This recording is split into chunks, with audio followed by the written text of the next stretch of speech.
Hello guys, for today's video, magre-reaction video pala tayo sa video ni Mr. Pantas. So, panoorin natin guys.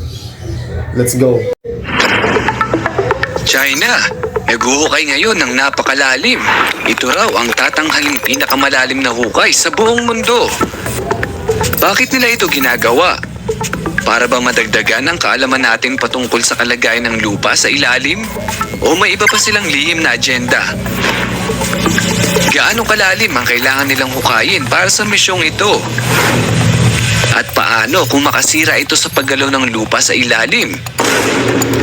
Pinakamalalim na hukay na ginagawa ng China ngayon, yan ang ating aalamin.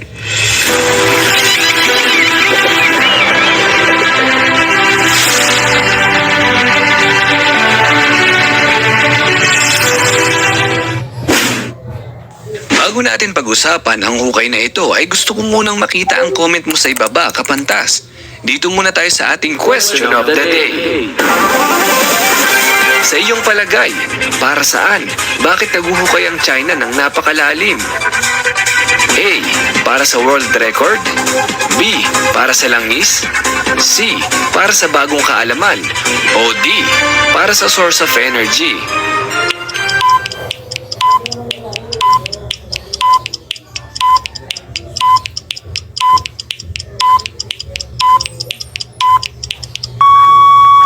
Kung ano man ang sagot mo, Kapantas, ay malalaman natin yan maya-maya sa gitna ng videong ito. Let's take you to this moment. Food Panda. Albion Online is a sandbox MMORPG in which you write your own story. Ay malalaman natin yan maya-maya sa gitna ng videong ito. Okay. Ang mga siyentipiko ay marami nang napatunayan. Nandyan ang pagtapak nila sa buwan at plano pa itong ulitin sa mga susunod na taon. Sa kasalukuyan naman, habang pinapanood nyo ang videong ito, ay may mga astronaut na nagpapalutang-lutang ngayon sa loob ng International Space Station na umiikot ng maraming beses sa ating planeta sa loob ng isang araw. Pero ang China, tila nag-iba ata ang trip. Naguhukay sila ngayon para sa dalawang dahilan. Ang paghukay ng sobrang lalim sa ating planeta ay may kaakibat na kapahamakan sa mga taong gagawa nito o maging sa ating planeta mismo. Pero anumang resulta, mabuti man o masama, ay sigurado akong excited ang mga tao sa likod nito. Ang unang attempt ng paghukay sa Earth ay nahinto na dahil napagtanto nila na hindi kakayaning palalimin pa. Ito ang Kola Super Deep Borehole na matatagpuan sa Russia. Ito ang tinaguri ang world's deepest human-made hole na may lalim na 40,230 feet. Pero hindi magpapatalo ang China. Nito lang ay sinimulan na nilang maghukay at misyon nilang lagpasan ang pinakamalalim na hukay na nagawa ng Russia. Ito ang Sichuan Basin, probinsya ng China. Nandito ang ilan sa magagaling nilang engineers. Naguhukay sila ng 30,000 feet na lalim. Mas malalim pa rin ng Kola Super Deep na nasa 40,000 feet.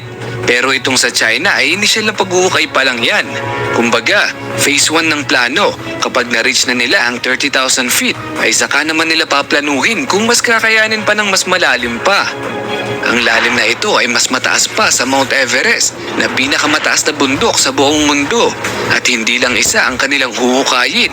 Nagsimula na rin silang maghukay sa Tarim Basin sa northwest ng China at mas malalim ito. Plano nilang humukay sa unang pagkakataon na nasa 30,000 feet at dito nila planong higitan ang Kola Super Deep. Pero bakit naguhukay ang China ng napakalalim? Ang China ay naglabas ng statement na sila daw ay nasa dual mission. Dalawa ang pinakadahilan kung bakit nila ito ginagawa. Una ay para makatuklas ng mga bagong bagay sa ilalim natin. Marami ng klase ng bato ang natuklasan ng mga siyentipiko, pero halos lahat ng ito ay galing lang dito sa ating crust. Walang totoong nakakaalam kung ano-anong klaseng mga bato ba ang meron sa ating mantle o mas malalim pa. Ikalawa, source of energy. Naniniwala ang China na may vital energy sa ilalim natin na pwede nilang ma-harvest at magamit para sa ikauunlad ng kanilang bansa. Imaginein mo yun, kapag nakakapag-harvest na sila ng unlimited energy para sa kanilang sariling benepisyo, ay talagang mas magiging makapangyarihan ng kanilang bansa. Mas magkakaroon sila ng kakayahang makapangbuli ng maliliit na bansa gaya ng Pilipinas. Huwag naman sana. Ngayon, balikan natin ang comment mo. Kung ikaw ay sumagot ng letter C at letter D, ay tama ang sagot mo. Ang nasa likod ng planong ito ay walang iba kung hindi ang kanilang presidente na si President Xi Jinping. Binigyan niya ng pagkakataon ng mga Chinese scientists na tuklasin ang kailaliman ng lupa. Nais kasing maabot ng mga siyentipikong ito ang kalupaan na nabuo 145 million years ago. Ang ancient layers na ito raw ay kayang mag-provide ng mga datos para sa geoscience research na makakatulong sa atin na mas maintindihan pa kung paano ba talaga gumagalaw ang lupa. Layunin din itong makatulong para makaiwas tayo sa mga natural disaster gaya ng lindol. Sinabing mas madidetect natin ng mas maaga ang paparating ng mga volcanic eruptions at mga malalakas na lindol kung huhukayin natin ang pinakailalim nito. Ang paghukay na ito ay hindi biro. Bilyon-bilyong budget ang nakalaan para dito. At kung hindi mag-iingat ay marami ang mapapahamak. Hindi lang ang mga taong kasama sa paghuhukay. Kung hindi pati na rin tayong nanonood lang ng video ay maaaring maapektuhan. Hindi natin alam kung anong klaseng chemical ba ang mahuhukay nila. Maaaring may mga bakterya o virus silang mahukay na imbis na nanahimik ay baka magambala at kumalat sa buong mundo. At isa pa, baka ang mga butas na ito ay magsilbing daanan ng mga magma mula sa ilalim. O baka naman mabago nito ang takbo ng temperatura ng Earth. Hindi natin alam. Sa kasalukuyan ay Kola Super Deep pa rin ng Russia ang pinakamalalim dahil hindi ganon kadali para sa China o nino man ang maghukay ng mabilisan. Katunayan, inabot ng 24 years ang paghukay sa Kola Super Deep. Pero bakit nga ba napakahirap maghukay ng napakalalim sa lupa? Ang mga imaheng ito ay kuha sa Russia, ang orihinal na borehole.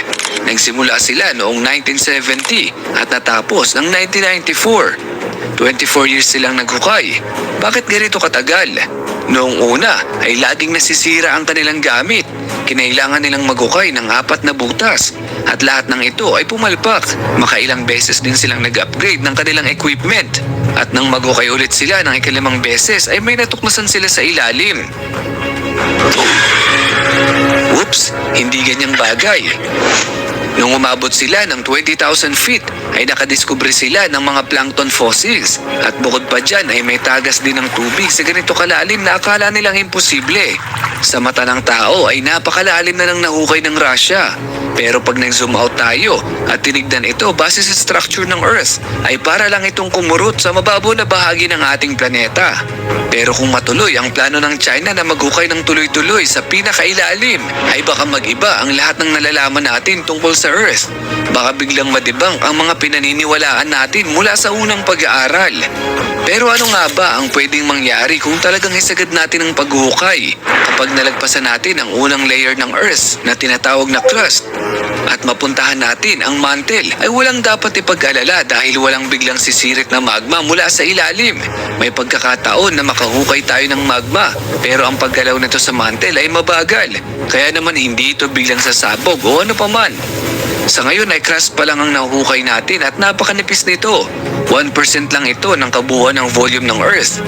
Napakalabong mahukay natin ang core dahil talagang napakalayo at napakainit nito. Sinasabing halos kasi init nito ang araw. Ang talagang unang tinatarget ng mga scientist ay ang mantle na 68% ng bigat ng Earth at 85% volume nito. Talagang malaking misteryo pa ang nag-aabang sa atin sa paghuhukay ng lupa. Sa ating pagwawakas sa videong ito ay wala nang makakapigil sa China maghukay gaano man kalalim nila gustuhin. Makakasama man ito o makakabuti ay ginagawa nila ito sa kanilang teritoryo. Pero sa tingin ko ay ginagawa nila ito para sa libreng langis. Ikaw kapantas, ano sa palagay mo? I-comment na yan sa ibaba. Magkita-kita ulit tayo sa next video. Uli, ako si Mr. Pantas at sa channel na ito, libre ang matuto.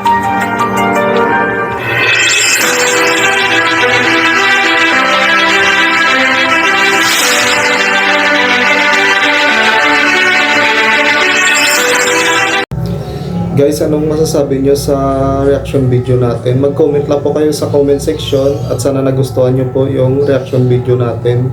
Thanks for watching. Peace.